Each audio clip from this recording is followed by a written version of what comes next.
ito ay the power of surrender. Sino dito yung nakapag-surrender na? Hindi po sa Panginoon nakapag-surrender na ng kanyang buhay or nag-surrender ng buhay niya sa isang tao. Usuko na ako, ikaw na ang humawak ng buhay ko kasi hindi ko na alam ang gagawin ko. Na-try na natin? Hallelujah. Ang aking text po sa umagang ito ay patungkol po sa Genesis chapter 22, verse 1 to 19. This is the story of Abraham. Ang buhay po ni Abraham. Pag-uusapan po natin ang buhay ni Abraham at kung ano pong surrender ang ginawa niya para po magampanan niya ang pagkatawag po sa kanya ng Panginoon. Okay, babasahin ko lang po in chapter 1. Some years later, God decided to test Abraham. So he spoke to him. Abraham answered, "Here I am, Lord." Sino dito yung tinawag na, tapos ang sagot ay bakit? Hindi sinabing, andito ako. Pastor, andito ako. Di ba tinawag ka ng magulang mo, ma, andito ako. Kundi ang sagot po natin, pag tinawag tayo minsan, akin! Bakit? Why agad ang tanong natin. Tama? Pero ang sagot po na Abraham ay hindi po why. Hindi po bakit, kundi andito ako, Panginoon. Okay? And chapter 2, the Lord said, "Go get Isaac, your only son, the one you dearly love." Sino dito nagmamahal? Walang nagmamahal dito?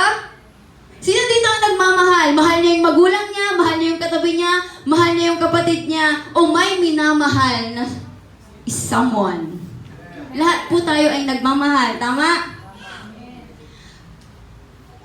Take him to the land of Moriah, and I will show you a mountain where you must sacrifice him to me on the fire of an altar. Next. So Abraham got up early the next morning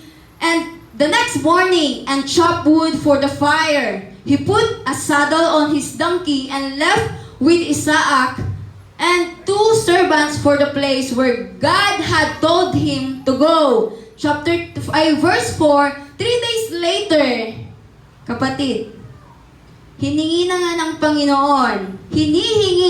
ng Panginoon ang kanyang kaisa-isang anak. Tignan nyo na, verse 4, 3 days later. Para lang makapunta siya ng Moriah, 3 araw ang inabot niya, kapatid. Explain ko mamaya.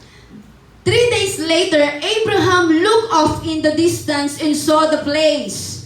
And he told his servants, "Stay here with the donkey, while my son and I go over there to worship." Ang sabi niya sa kanyang 2 servant, kasi nagpasama siya na pupunta ng Moriah, sa kanyang 2 servant, sa kanyang 2 alipin, pero hindi niya sinabi na iaalay niya si Isaac sa Moriah. Ang sabi niya, hintayin niyo ako dito, pupunta lang kami doon, at kami ay sasamba. And we will come back. Chapter 6, Abraham put the wood on Isaac's shoulder, but he carried the hot coals and the knife. As the 2 of them walked along, Isaac said, "Father, we have the coals and the wood, but where is the lamb for the sacrifice?" Hindi alam ng anak na siya pala ang hinihingi ng Panginoon na ibibigay. "My son," Abraham answered, "God will provide the lamb." Nakikita niyo yung faith ni Abraham? Magmula nung sinabi ng Panginoon sa kanya na Abraham, bumangon ka ng maaga at ialay mo sa akin ang iyong anak. Ang sagot na Abraham, "Lord, bakit ko iaalay?" Hindi, di ba? Ang sabi niya, Lord, andito ako. Ngayon, nung sinabi ng Panginoon sa kanya yun, alam niyo kung anong ginawa niya? Hindi ba, Lord, bakit mo naman hinihingi sa akin yung anak ko? Hinintay ko siya ng ganito, hinintay ko siya ng ganito, tapos kukunin mo lang pala. Kapatid, hindi po ganun ang naging reaksyon ni Abraham. But he got up early, gumising siya ng maaga, at nag-prepare pa siya ng wood, ng kahoy na gagamitin niya, ng apoy, at maging ang sarili niya. And Isaac said, ay di ba sabi niya, and Isaac said, Father, we have the coils in the wood, but where is the lamb for the sacrifice? My son, Abraham answered, God will provide the lamb. The two of them walked on, and when they reached the place that God had told him about, Abraham built an altar and placed the wood on it.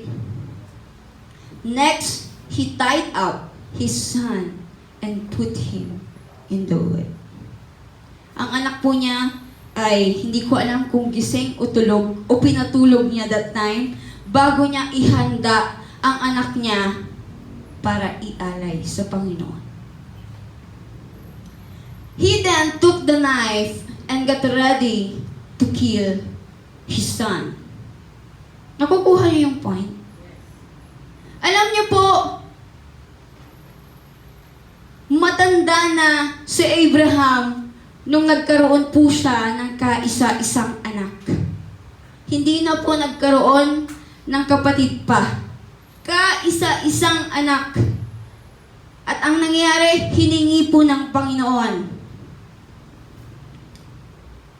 At ngayon, nung hiningi ng Panginoon, hindi niya sinabing kitilin mo agad. Meron pang pinagawa ang Panginoon. He prepared the wood, He prepared the coils, He prepared the fire. Nakikita niyo, grabe yung preparation niya. Yung kinukuha na yung anak niya, pero inihahanda pa niya yung mga kailangan. But the Lord's angel shouted from heaven, Abraham! Abraham! Sabi ng angel. Here I am, he answered. Don't hurt the boy or harm him in any way. The angel said, Now I know that you truly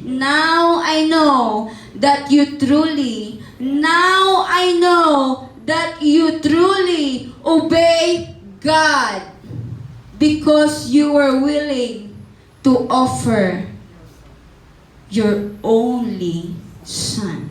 Kapatid, ikaw, pag hiningi, kunwari magulang po tayo, pag hiningi po nila yung isa sa mga anak nyo, ibibigay nyo? Pag hiningi ng ibang tao ang magulang nyo, ibibigay nyo? Alam ko, kahit galit na galit kayo sa magulang nyo, hindi nyo ipagkakanuno ang magulang ninyo. Kasi mahal na mahal po natin. Tama? Pero paano pag sinabi ng Panginoon na yung hawak mo at mahal na mahal mo ay ibigay mo sa akin? Abraham looked up and saw a ram. Saw a ram caught by its horn in the bushes. So he took the ram and sacrificed it in place of his son. Abraham named that place, the Lord will provide. And even now people say, on the mountains of the Lord it will be provided. The Lord's angel called out from heaven a second time. You were willing to offer the Lord your only son, and He makes you this solemn promise. Pagkatapos ng test, there will be a blessing. Ito ang pangako ngayon sa kanya ng Panginoon. I will bless you and give you such a large family that someday your descendants will be more numerous than the stars in the sky or the grains of the sun along the beach. They will defeat their enemies and take over their cities where their enemies live. You have obeyed me, and so you and your descendants will be a blessing to all the nations. And last, Abraham and Isaac went back. Abraham and Isaac went back to the servants who had come with him, and they returned to Abraham's home. May tanong ako dyan. Meron pa. Before yung tanong ko, this is the story of Abraham. When Abraham had Isaac, he was 100 years old. 100 nung nagkaroon siya ng anak. Tignan niyo yung hinintay niya bago siya magkaroon ng anak. Gaano katagal? Tapos ang sasabihin ng Panginoon, anak, ibigay mo sa akin yung kaisa-isa mong anak. Hindi lang kaisa-isa, kundi mahal na mahal mo. Sarah was barren. Ang nanay ni Isaac ay si Sarah. And Sarah was barren. Baog po siya. Pero dahil sa pangako ng Panginoon, nagkaroon po sila ng Isaac. Alam niyo po, ang pagiging barren ay nasa bloodline. It's a curse. Pero pinutol po yun ng Panginoon. At may pangako ang Panginoon, magkakaroon ka ng anak. And Sarah was 90 years old when she gave birth to Isaac. 10 years po ang pagitan nila. And then Abraham waited 25 years to have a son. 25 years. Sino po dito yung 25 years na, pero wala pang anak? Hindi ka na, alam nyo, minsan hindi na tayo pinaghihintay ng matagal ng Panginoon. In the Old Testament, grabe po ang kanilang pinagdadaanan. Grabe ang testing na ibinibigay sa kanila ng Panginoon. Pero hindi kayo nagtataka doon sa grabe. Grabe din ang pagsama ng Panginoon. Pero ngayon po, sa katatayuan natin, yung pinagdadaanan po natin ay hindi pa po grabe. Pero ang reaction po natin ay grabe. Kaya minsan ang pagpapala ng Panginoon, hindi po grabe. Kundi kakaunti. Hindi po ako galit. Nag-explain lang po. Hallelujah. Then God asked Abraham to offer his son. Yan na nga. At approximately, nung pinag-aralan ko po to, approximately, nung hiningi po ng Panginoon si Isaac, ay mga nasa 10 years old po siya. So isipin nyo, 10 years old pa lang niyang nakakasama ang kanyang anak, tapos hiningi na ng Panginoon. Ikaw, ilang taon mo na nakakasama ang isang bagay o ilang taon mo nang hinahawakan ang isang bagay bago mo ibigay sa Panginoon? And then Abraham was the father of many nations. Alam niyo itong the father of many nations, kung hindi po sumunod si Abraham doon sa pinapagawa ng Panginoon, hindi po siya magiging father of many nations. Kasi para mangyari yung maging father of many nations siya, kailangan niya munang sundin yung pinapagawa ng Panginoon. Next. This is my question. When God gives something to you, so lahat naman po ng bagay na meron po tayo ay ibinigay ng Panginoon. Tama? Walang hindi po pagmamay-ari natin ang hindi po ibinigay ng ating Panginoon. Lahat po, damit. Huwag mong sabihin, binili mo yan. Oo, binili mo, tama? Pero saan galing ang pera? Saan galing yung wisdom na ibinigay sa'yo ng Lord para magkaroon ka ng pera, para magkaroon ka ng magandang isusuot? Lahat po ay galing sa Panginoon, and even our breath.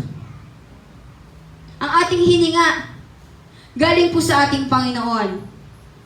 Na minsan gustong-gusto nating kitilin ang buhay natin, tama? Lord, kunin mo na ako! Pero hindi ka ba nagtanong, bakit ine-extend ng Lord yung buhay mo? Imbis na yung sinabi mo ay gawin na ng Panginoon kasi wala ka naman ng maiaambag sa mundo. Kasi gusto mo nang mawala. When God gives you something to offer, when God gives something to you to surrender to Him, what will be your response? Anak, ibigay mo nga sa akin yung vices na ang tagal-tagal mo nang ginagawa kasi ikasisira ng buhay mo yan, ikasisira ng katawan mo yan.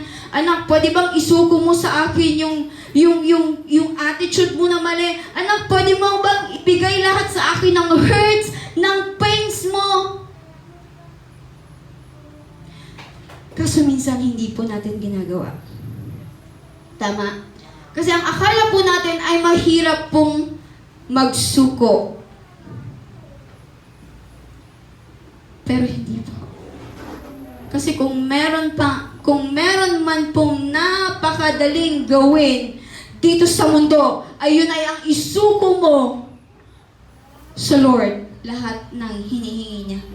Hindi dahil hindi mo kailangan, or hindi dahil nag-e-enjoy ka pa, kundi dahil alam niya na pag isinuko mo yung isang bagay, bubuhos ang mga bagay na hindi mo inaasahan.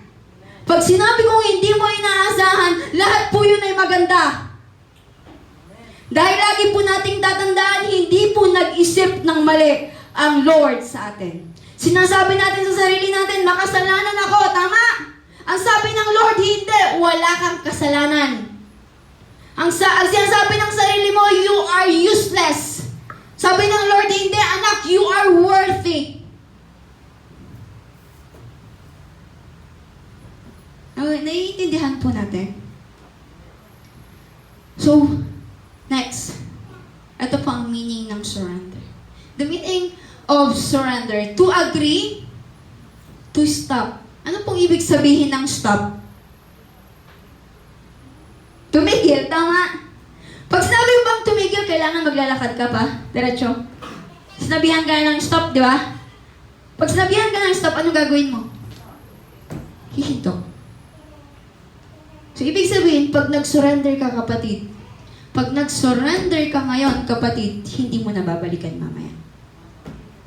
Hindi mo na babalikan bukas. Hindi mo na babalikan bukas makalawa. Hindi mo na babalikan after 1 week.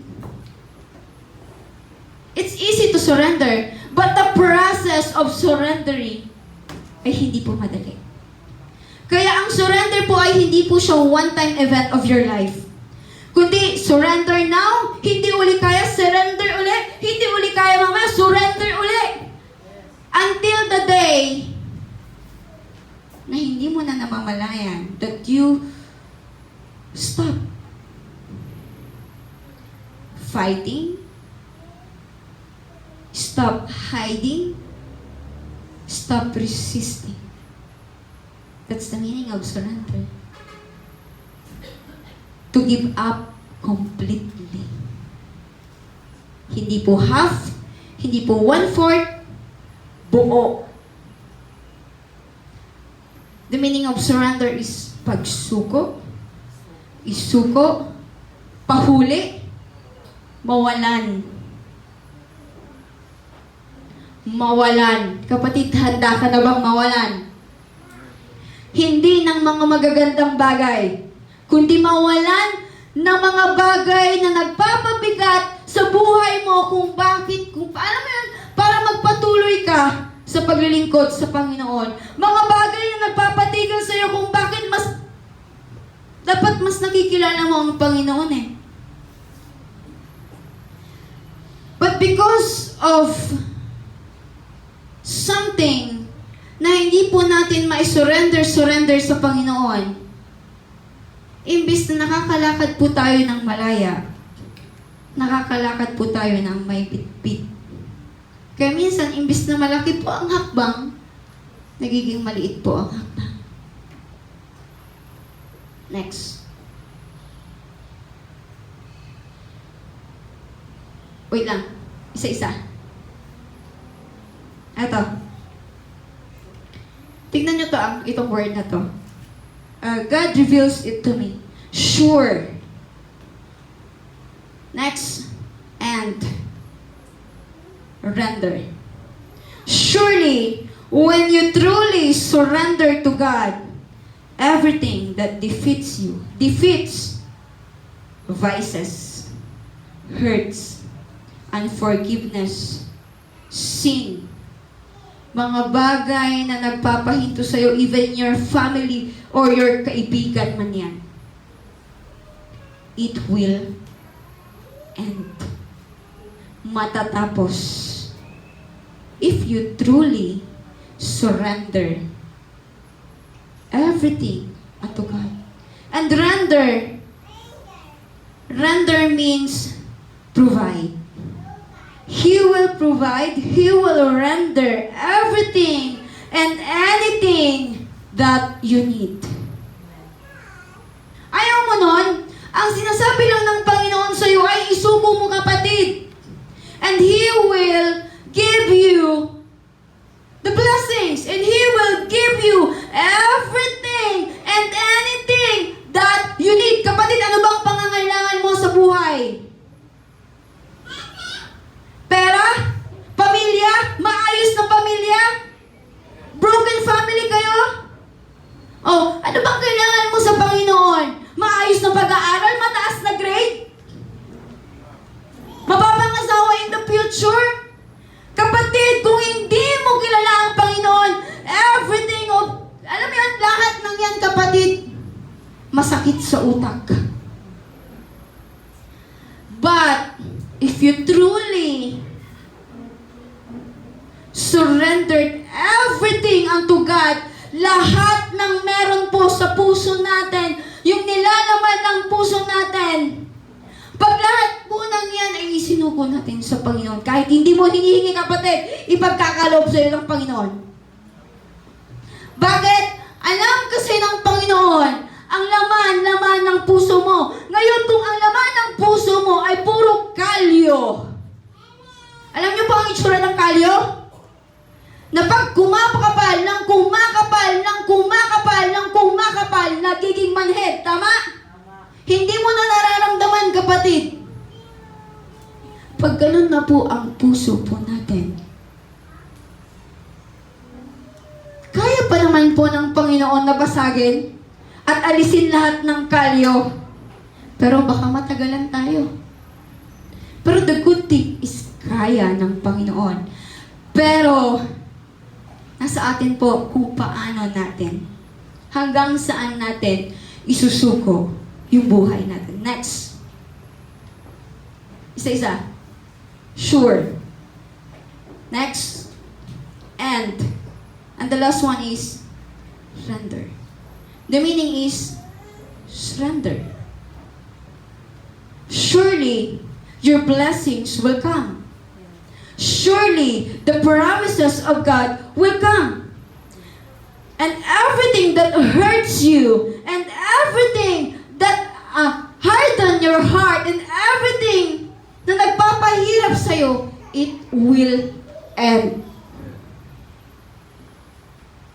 And everything, and even the curses that you have, it will end. And render, He will provide. Amen. Para mangyari po lahat ng yon, you must surrender. Sabi nila, ang pagsuko dito sa atin ay pagkatalo. Tama? Pag sumuko ka, pag itinaas mo na ang puti na panyo or flag, talo ka na. Tama? Sa mundo yan. Tama? But, pag sumuko ka sa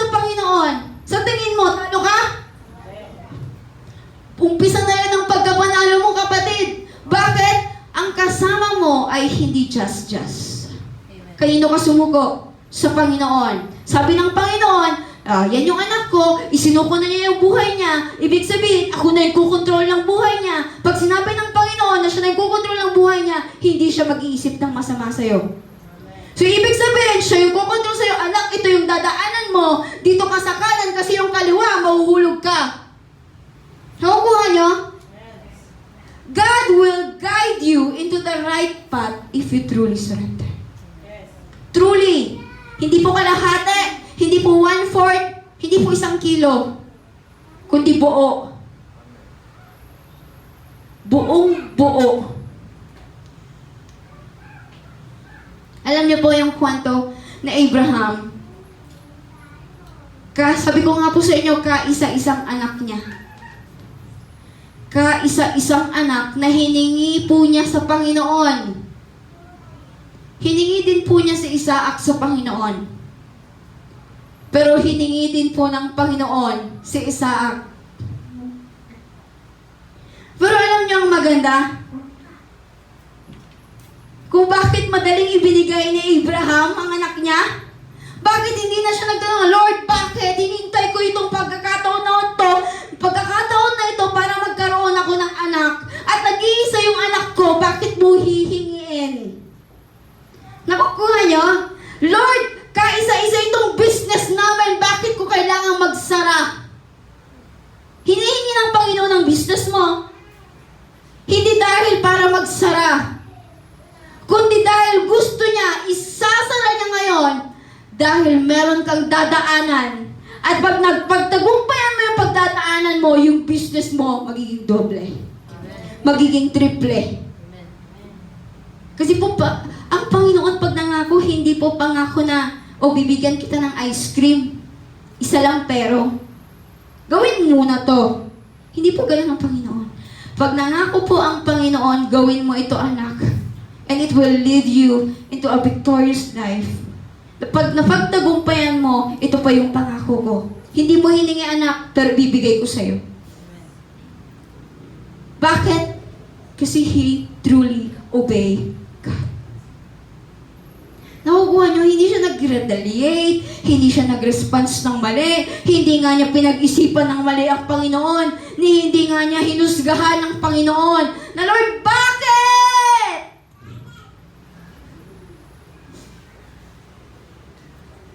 Pero tayo, maliit pa lang ang hinihingi ng Panginoon sa atin. Lord, bakit? Pinaghirapan ko to, Lord, bakit? Wala ka namang naiambag, Lord, bakit? Bakit ko ibibigay sa'yo yung buhay ko? Bakit ko isusuko sa'yo yung buhay ko? Bakit ko ipagkakatiwala sa'yo yung buhay ko?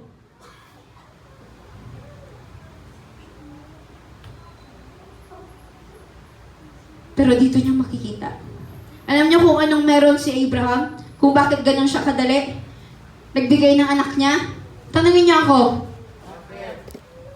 Kasi ibinigay niya at isinuko niya ng buong buo yung buhay niya sa Panginoon. Kaya kahit anong hingiin sa kanya ng Panginoon, madali na lang para sa kanya. Bakit? Kasi nung nagsuko siya sa Panginoon, alam niya sa buhay niya na pag sinuko niya ang buhay niya sa Panginoon, alam niya na hindi siya ipapahamak ng Panginoon. Alam niya na hindi siya ilalaglag ng Panginoon. At alam niya na hindi mag-iisip ng mali sa kanya ang Panginoon. Kailan ba nag-isip ng mali ang Panginoon sa'yo? Tayo lang naman yung nag-iisip lagi ng mali sa sarili natin. Even nga yung katabi mo hindi pa nag-iisip ng mali sa'yo yan. Yung alam mo yun, yung ikaw na yung nauna. Na ganito yung iniisip niya sa'yo. Hindi pa siya baka nga ang iniisip niya, ang ganda naman itong katabi ko. Pero ang iniisip mo, ang pangit ata yung tingin sa akin ng katabi ko. Nakukuha po natin.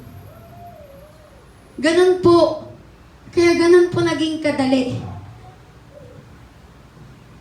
Kay Abraham, magsuko ng buhay. Kasi, kaya ganun po kadali magbigay sa Abraham. Nung humingi po ang Panginoon, ay dahil unang-una, Isinugo na po niya ang kanyang buhay ng buong buo. At nakita niyo yung pagtitiwala niya sa Panginoon? Pati yung pananampalataya niya sa Panginoon? Anong sabi niya? Hintayin niyo kami dito, babalik kami, at sasamba lang kami sa Morea. Oh, pero yung sinabi niya, it's part also of his worship. Kasi buong puso niyang ginawa yung ginagawa niya. Na-imagine niyo? Ito yung pag-aalayan niya. This is the altar. Imagine, kasya dito si Isaac. Pinahiga, nilagyan na niya ng wood. Nilagay niya si Isaac and ready to put the fire. Lalagay na lang niya yung apoy. At pwede nang mamatay at unti-unting kainin ng apoy si Isaac. Pero nung gagawin na niya, nakita niyo? Palapit ng palapit yung pangyayari. Inihahanda na niya, gumawa na siya ng altar, nilagay na niya si Isaac, ibababa na lang niya ang apoy. Pero hindi siya nag-double mind. Hindi siya nagdalawang isip na, Lord, meron ka bang isi-send? Baka, Lord, merong ram dyan. Yun na lang, kasi alam ko naman, Lord, na hiningi ko itong anak kong ito, alam mo naman kukunin mo talaga sa akin ito. Pero hindi po siya nagdalawang isip. Bakit? Kasi kung mahal niya po yung anak niya, mas mahal niya ang nag-uutos sa kanya. Lagi pong nating tatandaan na hindi po pwedeng mauna ang sarili, ang ibang tao, ang pamilya. Lagi po nating tatandaan that we must put God first in everything. Kasi pag ang Panginoon po ay nasa una, organized na po ang kasunod. Pero pag ang inuna mo ay ang kaibigan mo, ang pamilya mo, ang studies mo, at nilagay mo sa huli ang Panginoon, magkakawandang-windang lahat.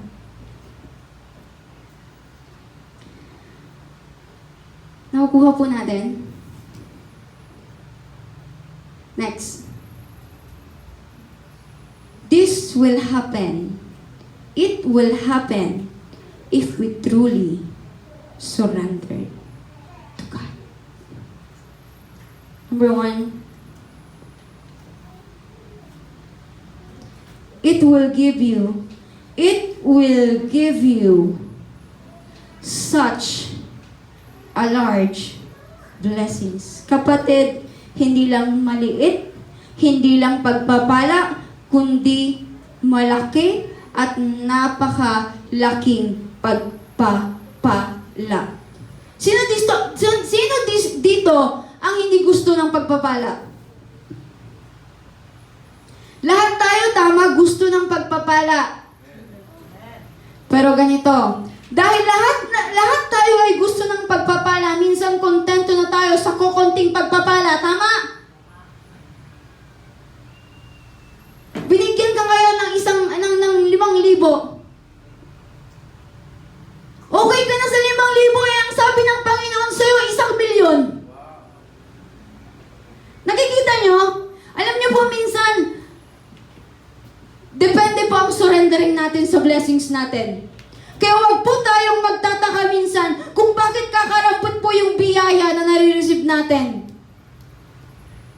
Kasi kakarampot din po yung pagsuko natin sa Panginoon. Ang hinihingi sa'yo ng Panginoon, anak, ibigay mo sa akin itong area ng buhay mo kasi gusto kong pakialamanan. Kaso ang sabi mo, Lord, hindi mo na itong area ng buhay ko, ako munang bahala. I can manage myself. Pero ang hindi mo alam doon sa I can manage myself, unti-unti mong sinisira ang buhay mo. Sino po bang lumikha sa atin? mga magulang po natin. Kundi ang Panginoon, tama? Ang Panginoon po ang lumikha sa atin. Ngayon, sa tingin nyo, hindi po alam ng Panginoon kung ano ang maganda at pangit para sa atin? Kung meron man pong mas nakakaalam ng magandang future, hindi po tayo yun, kundi ang Panginoon. Jeremiah 29:11, and I will give you. Diba, sabi ng Panginoon, hindi kanya ginawa para lang maghirap, kundi bibigyan kanya ng pagpapala. At alam mo ba na yung future mo ay nakalaan na? Yung future mo nakahanda na. Ito yung future mo, ito yung design ng puso mo. Gusto mo magdoktor? Nakahanda na. Ngayon, ang tanong, yung process para makuha mo yung pagpapala na hinihingi mo sa Panginoon. Pero dahil sabi ng Panginoon, isugo mo sa akin ang buhay mo ngayon, makukuha mo yung pagpapala na napakalaki na hindi mo inaasahan. Pero dahil sabi ng Panginoon ito ang gawin mo, pero ang sabi mo, hindi Lord, dito ako. Nung iniba mo yung daan, nakuha mo yung pagpapala? Hindi. Bakit? Kasi iba ang daan mo. Iba ang daan ng Panginoon doon sa pagpapala na inilaan niya para sa'yo. At yung daan na yun ay makukuha mo lang pag sumusunod ka at ibinibigay mo sa Panginoon ang buhay mo. Ngayon, si estudyante, pagod na pagod po tayo. Ay, hindi pala ako estudyante. Pagod na pagod po kayo. Tama. Ang daming paperworks, ang daming modules, ang daming pinapagawa sa school, na even your mental cannot rest. Minsan ang nangyayari, hindi na nakakapag-rest, kaya minsan, buhay mo na ang nawawala. Pero ang sabi ng Panginoon, surrender your life unto me. Unahin mo ako, anak. Takbuhan mo ang salita ko, anak. And your future will be bright as sun. Alam niyo minsan hirap, alam niyo po walang masama sa pag-aaral. Walang masama na alam mo yun, walang masama magkaroon ka ng honor, walang masama na ibigay mo lahat ng sarili mo doon sa pag-aaral mo. Pero kapatid, kung pag-aaral mo na ang nauuna, nakalimutan mo na ang Panginoon, huwag kang magtataka kung lagi kang bagsak. Huwag kang magtataka, bakit matalino naman ako, pero bakit ang baba ng grade ko? Unfair yung teacher ko. Nag-aaral ako ng mabuti, binibigay ko yung best ko, lahat ng quiz perfect. Pero bakit ang baba ng grade ko? Kasi kapatid, baka may nakalimutan ka. Bago tayo mag-umpisa ulit, mag-umpisa muna tayo na isuko yung buhay natin sa Panginoon. Ganon din po sa magulang. Madaming iniisip, babayarin, electric bills, kuryente, tubig, Lord, ano yung kakainin namin? Ano yung ipapakain ko sa anak ko? Kasi kung nag-iisip kayo at pagod na pagod din po kayo sa school, ganon din po ang magulang. Ngayon, nagkakawindang-windang po yung utak natin at hindi na ma-process sa dami ng babayan at sa dami ng problema, lalo na ngayong summer, mataas uli ang bill. Tapos pag hindi mo na alam ang gagawin, ang ending ay ayoko na. Pero ang sabi ng Panginoon, anak, bills lang yan. Ang kailangan ko, isuko mo muna yung buhay mo sa akin, and all the bills that you have, I will pay for it nang hindi ka naghihirap. Surrender. It will give you such a large, hindi lang siya large, kundi siksik, liglig, at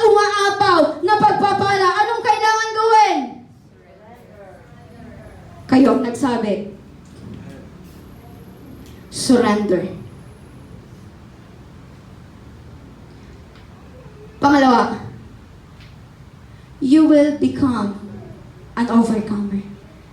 Kapatid, pag nagsuko ka sa Panginoon, hindi ka talunan. Lagi mong tatandaan na pag ang buhay mo ay isinuko mo sa Panginoon, hindi ka talunan. Ano ka? Overcomer. Bakit? Kasi hindi mo kasama ay hindi ka sinasamahan ng isang putyo-putyo o just na tao, kundi sinasamahan ka ng King of all kings. Who is King of all kings? Jesus. Sinasamahan ka ng Panginoon. Na every time na isisiksik sa'yo ng kaaway, lalo na pag nagkamali po tayo, ala, palpak ka na naman. Tapos lalapit ka na naman sa Panginoon mo. Tapos papatawarin ka naman niya, ipabalik-balik ka na lang na gumagawa ng mali. Sasabihin sa'yo ng Panginoon, anak, okay lang. Anak, pinapatawad kita if you truly repent. Pero pag hindi ka nag-repent, hindi mo maririnig sa Panginoon yan. Anak, pinapatawad kita. Ano ba yung nagawa mong kasalanan? Lord, yung ganito yung ganyan, yung ganito, ganyan. Okay na, forgiven. Wala ka nang ibang maririnig sa Panginoon kundi you are forgiven and you are perfect. Samantalang si Satan madaldal. Kaya tignan niyo po yung mga katabi niyo kung madaldal po.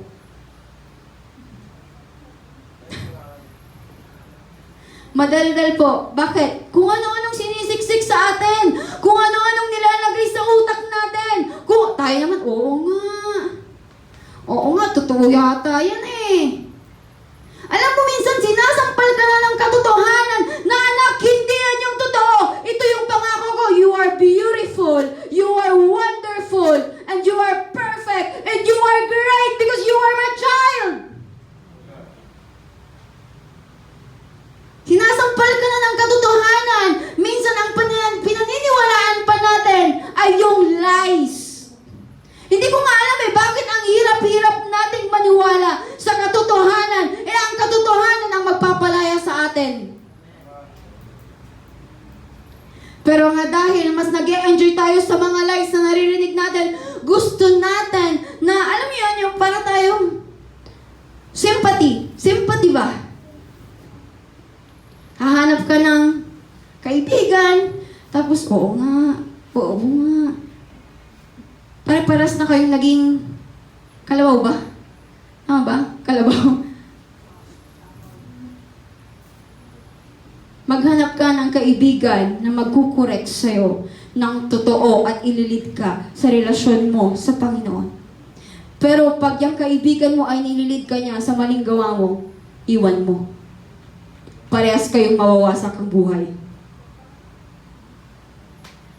You will be an overcomer if you truly surrender to God. Truly surrender to God. Wala pong natalo at wala pong nawalan nung sumuko sa Panginoon. Kundi nung sinuko po nila sa Panginoon, nung sinuko po nila ang buhay nila sa Panginoon, ay mas malaking pagpapala ang nakuha nila. Look, the life of Abraham. God called him. Tinawag siya ng Panginoon, pero nung tinawag siya ng Panginoon, hindi lang po siya tinawag, kundi may pinagawa po sa kanya ang Panginoon. At nung may pinagawa sa kanya ang Panginoon, hindi siya nag-isip ng mali sa Panginoon, hindi niya hinusgahan ang Panginoon, hindi siya nagtanong sa Panginoon na, Lord, bakit? Kundi ang sagot niya, okay Lord, andito ako, gagawin ko dahil sinabi mo, mas may tiwala ako sa iyo, mas may pananampalataya ako sa iyo, at ibibigay ko lahat ng meron ako, masunod lamang kita. Amen. Thank you, Lord. Last. This is the last. You will be a blessing to your family. Kapatid, pagpapala ka pa ba sa pamilya mo?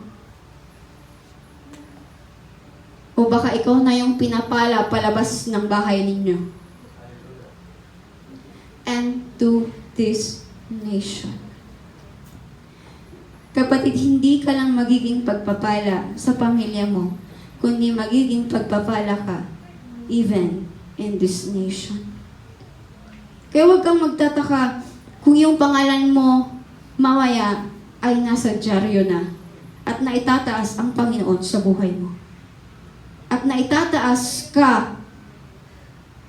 Bakit? First, yung surrender.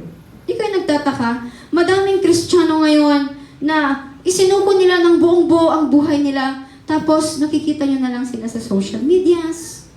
Nakikita nyo yung testimony ng buhay nila, kung paano nila ibinigay yung buhay nila sa Panginoon. At ngayon, kung titignan nyo, kung hindi nila sinuko ang buhay nila sa Panginoon, wala din po sila sa kalalagayan nila ngayon. And even I,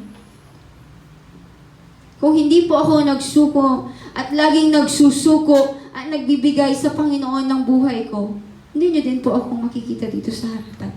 Baka nagpapanggap na lamang din po ako sa inyo.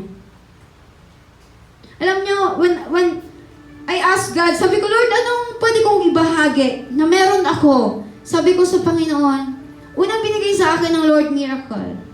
Teach about miracle. Then miracle and faith. Kaso nung palapit na yung week, sabi ng Lord, nakpalitan mo. Surrender.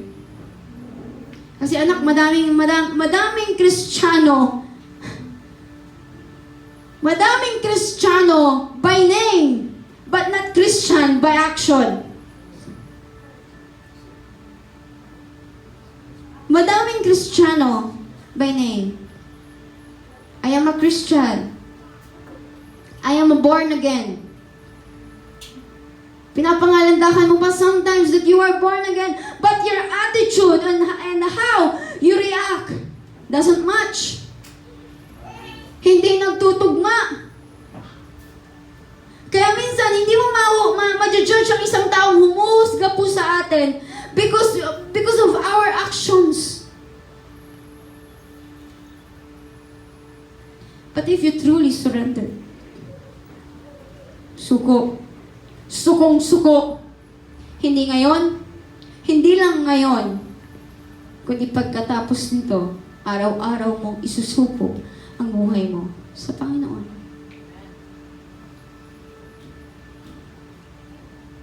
You will be a blessing to your family. Kaya huwag kang magtataka. Pag tinignan ka ng magulang mo, parang ibang-iba ka. Parang may iba sa'yo. Parang may something sa'yo na hindi ko nakita noon. Hanggang sa gumagaan na yung sitwasyon ng family nyo. Akala nila parang may alam mo yung sinasabi nila na may dumaang anghel. Kasi gumaganda yung sitwasyon ng pamilya mo. Hindi nila alam dahil naglilingkod ka sa Panginoon, dahil isinuko mo yung buhay mo sa Panginoon. Yung pagpapala na kakarampot na nararanasan nyo noon ay pagpapala na sobra-sobra na nararanasan nyo sa susunod pa. Pagpapala. Huwag ka lang makontento sa pagpapala na meron ka ngayon. Kasi ang pinangako ng Panginoon ay hindi pagpapala na kakarampot, kundi pagpapala na sobra-sobra, hiningi mo man o hindi. Before I end, may illustration po ako sa inyo.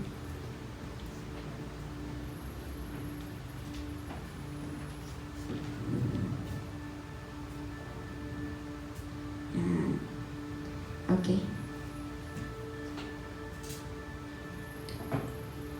Nagsuko ng buhay.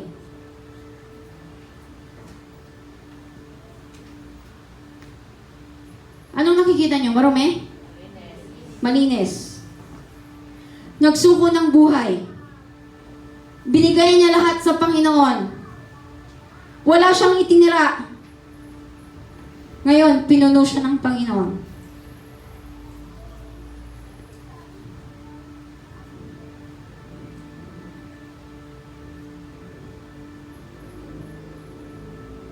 May dumi? Wala ulit. Bakit? Isinuko niya ng buong buo yung buhay niya sa Panginoon. Kaya kahit anong pagkakamali ang isiksik ng kaaway sa kanya, walang duming pumapasok. Bakit? Araw-araw niyang isinusuko yung buhay niya sa Panginoon hanggang sa hindi na niya namamalayan yung buhay niya ay nagiging sunod-sunuran na lang sa sinasabi ng Panginoon. Alam niyo, minsan mas magandang maging sunod-sunuran sa Panginoon kaysa maging sunod-sunuran dito sa mundo. Sunod-sunuran sa vices, sunod-sunuran sa mga hurts na nararamdaman natin, sunod-sunuran sa sinasabi ng ibang tao sa atin, na minsan ikinakapahamak na po natin. Kita nyo? Nagsuko ng buhay. Marumi, tama? Punuin natin.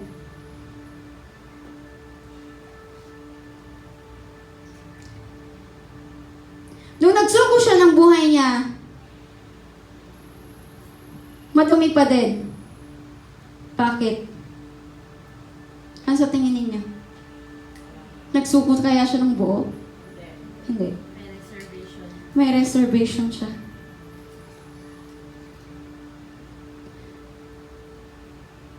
Binuhusan ulit. Hanggang hindi mo sinusuko lahat sa Panginoon.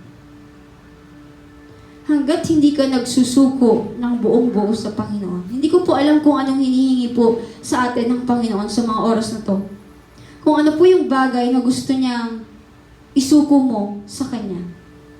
Pero hanggat hindi mo sinusuko lahat, para kang isang basong napakarumi. Na kahit anong gawin, dahil ayaw mong ibigay, ay hindi malilinisan. Pero pag ibinigay mo ang buhay mo sa Panginoon, without the reservation,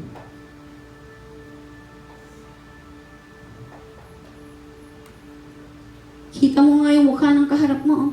Without the reservation. Without the reservation. Gagamitin ka ng Panginoon. At ang Lord ang bahalang magtayo sa'yo sa lahat ng umaapak po sa iyo.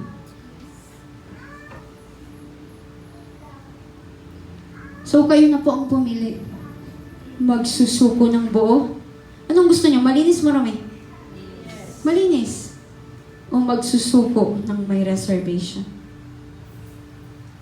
Lahat ng maalala niyo, isuko niyo na sa Panginoon.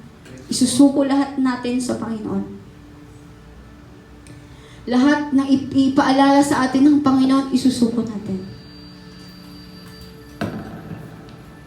Okay? Wala pong pakialamanan. Huwag mong tignan yung katabi mo kung paano siya magsuko. It's about you and God. Hindi ko alam po kasi kung anong hinihingi po sa atin ng Panginoon sa mga oras na to.